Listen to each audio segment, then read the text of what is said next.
करके रहने लगे।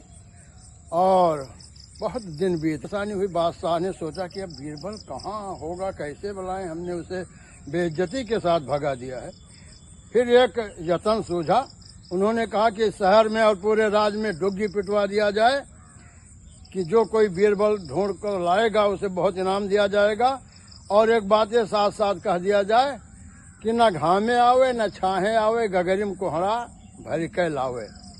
जब ये बात बीरबल को डुग्गी द्वारा सुनाई पड़ी तो उन्होंने किसान से कहा कि कुम्हड़े का बतिया गगरी में डाल दो, गगरी के नीचे 2-4 छेद कर दो ताकि ऑक्सीजन आता जाता रहे।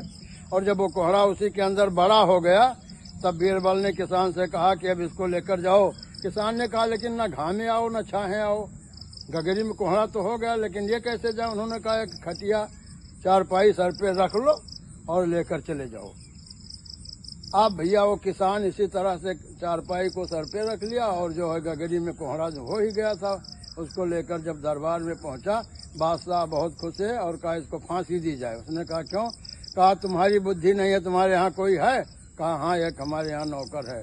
बस तुरंत सिपाहियों द्वारा और जा करके बीरबल को बुला लिया गया। तो बीरबल इतने अक्लदार थे। अब अगला कहानी हम अगले एपिसोड में बताएंगे। जय हिंद।